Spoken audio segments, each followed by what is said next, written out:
नमो तस्स भगवतो अरहतो सम्मा संबुद्धस्स। बुद्ध और उनका धम्म बाबा साहेब डॉक्टर अंबेडकर द्वारा रचित कालजयी पुस्तकों के इस रचना संसार में आपका स्वागत है।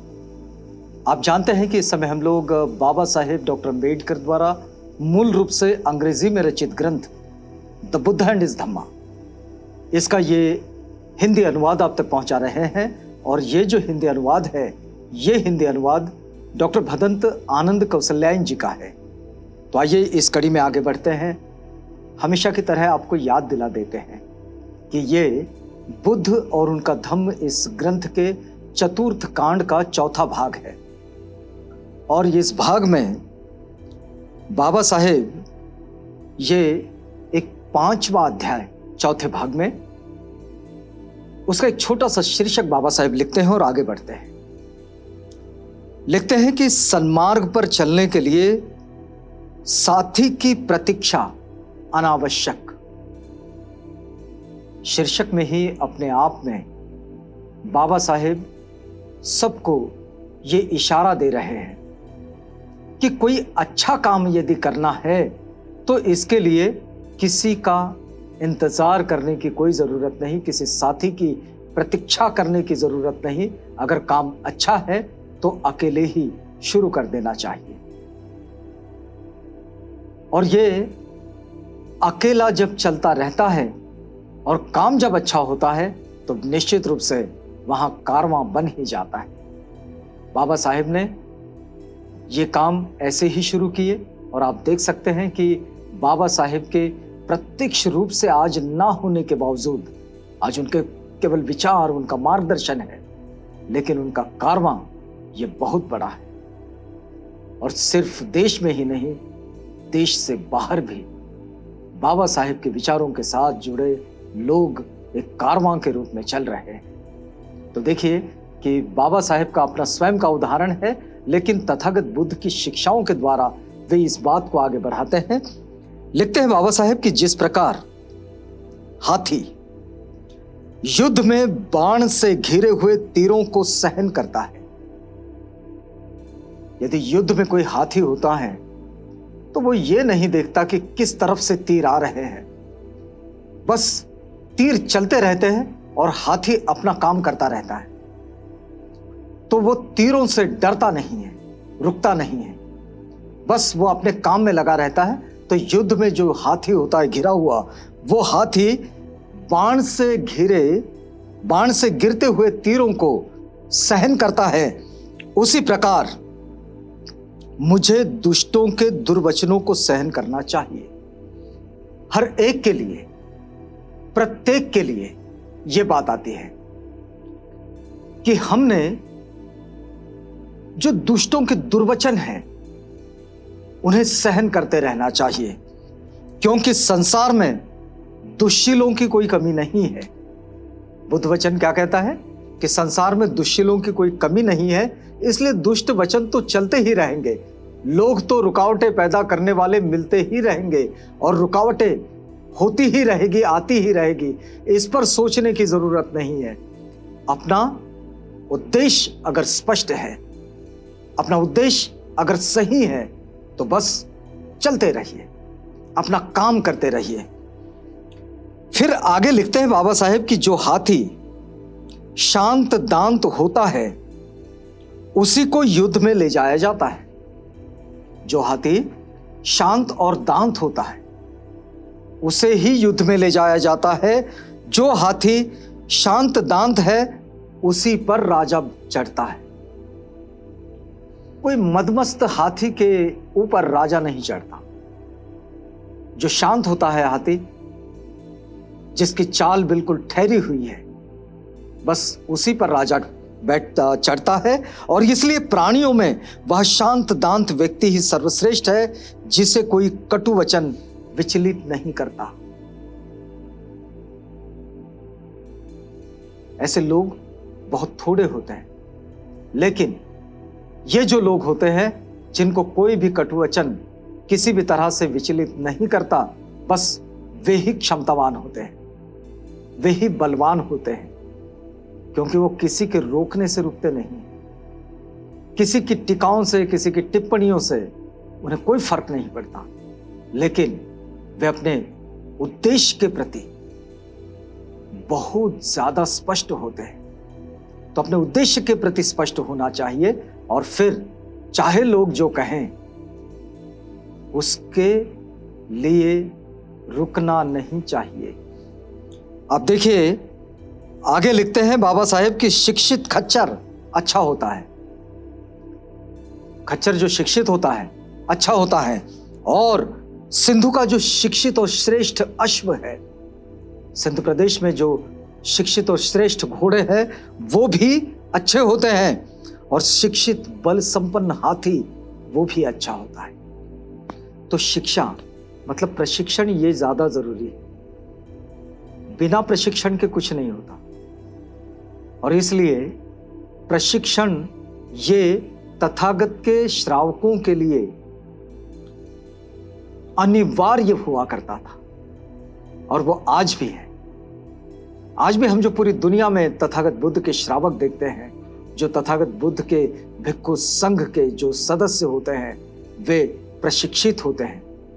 ऐसा नहीं कि कोई भी जिसके मन में आया और उसने केश वपन कर लिए और चिवर धारण कर लिया और चल दिया, ऐसा नहीं होता है। उसका प्रशिक्षण होता है, और बिना प्रशिक्षण के कोई भी प्रचार के लिए कभी नहीं निकलता। यहां बात यही समझाई जा रही है कि जो प्रशिक्षित खच्चर है वो भी अच्छा होता है, और जो प्रशिक्षित हाथी है वो भी अच्छा होता है। और उससे आगे आदमियों में आत्मसंयत ये सबसे अच्छा होता है। आदमियों में जो आत्मसंयत होता है वो सबसे अच्छा होता है। फिर देखिए उसके आगे क्या कहते हैं कि ऐसे श्रेष्ठ वाहन भी, ये धम्मपद से बाबा साहेब लेते हैं, लिखते हैं कि ऐसे श्रेष्ठ वाहन भी हमें निर्वाण पथ पर आगे नहीं ले जा सकते। हम स्वयं आत्मनिर्भर आत्मसंयत होकर ही निर्वाण पथ पर अग्रसर हो सकते हैं। कोई वाहन नहीं है निर्वाण पथ पर ले जाने वाला कि जिसमें सवार हुए और चल दिए। निर्वाण पथ पर जाने के लिए और निर्वाण को प्राप्त करने के लिए आत्म संयम की जरूरत है, और जो आत्मनिर्भर और आत्मसंयत होता है वो ही निब्बाण की ओर बढ़ता है। अप्रमाद में आनंद मनाओ, तथागत कहते हैं अप्रमाद में, प्रमाद में नहीं। वरना छोटा छोटा बाजा बजाओ, उसमें नाचना शुरू कर दो और बस उसी प्रमाद में घुल मिल जाओ। नहीं, तथागत कहते हैं अप्रमाद में आनंद मनाओ। अप्रमाद में आनंद मनाना भी अपने आप में एक कला है, और ये बुद्ध सिखाते हैं। तो अप्रमाद में आनंद मनाओ, स्मृति संप्रजन्य युक्त रहो। स्मृति संप्रजन्य, हमेशा ध्यान रहे कि वो कौन सी चीज है जिसके कारण मेरा पिछली बार नुकसान हुआ। वही कारण, वही बात, वही चीज पुनः पुनः दोहराना नहीं। हमेशा स्मृति को जागरूक रखें। और फिर आगे कहते हैं कि कभी प्रमाद मत करो, अपने आप को कुपथ से हटाकर सुपथ पर लाओ। अगर अपने आप को ला सकते हो तो सुपथ पर ले आओ। कुपथ से हट जाओ, मतलब बुरे रास्ते से हट जाओ, गलत रास्ते से हट जाओ और सही रास्ते पर आ जाओ। सही रास्ते पर आना बहुत जरूरी है। और फिर हाथी को दलदल से निकालो। आगे क्या कहते हैं कि हाथी जो दलदल में फंसा है ताकतवर है, लेकिन दलदल में फंस गया, उसे बाहर निकालो। यदि तुम्हें कोई एक श्रेष्ठ बुद्धिमान दृढ़ साथी मिला है तो सब चिंताओं को छोड़कर उसके साथ प्रसन्नतापूर्वक विचरण करो।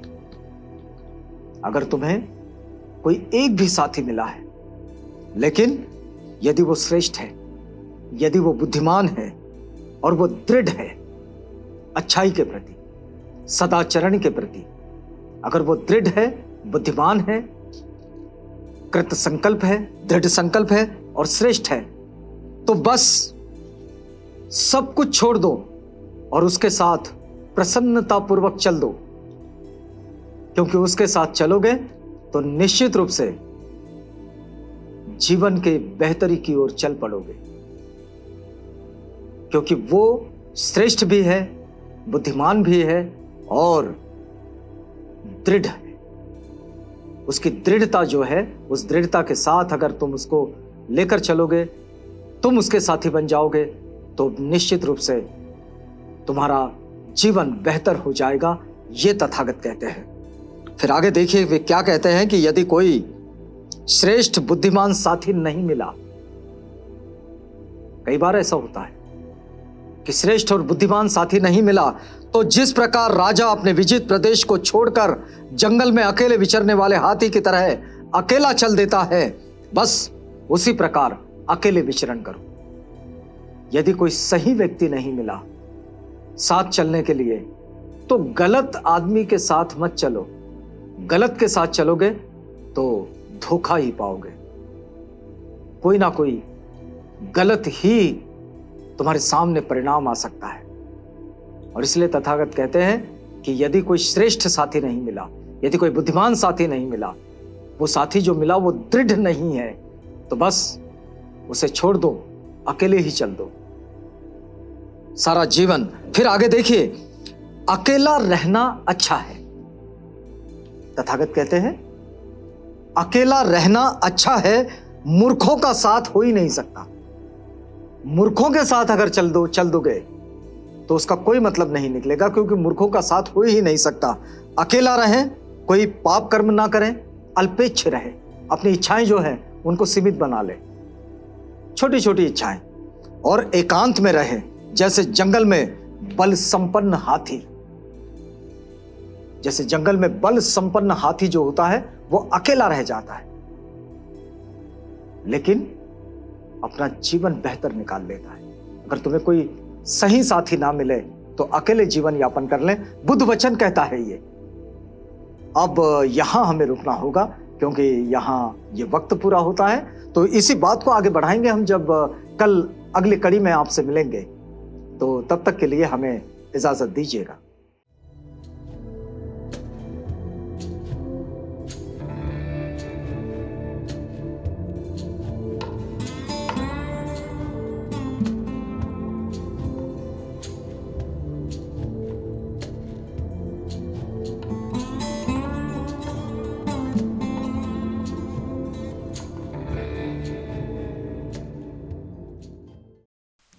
बुद्ध और उनका धम्म।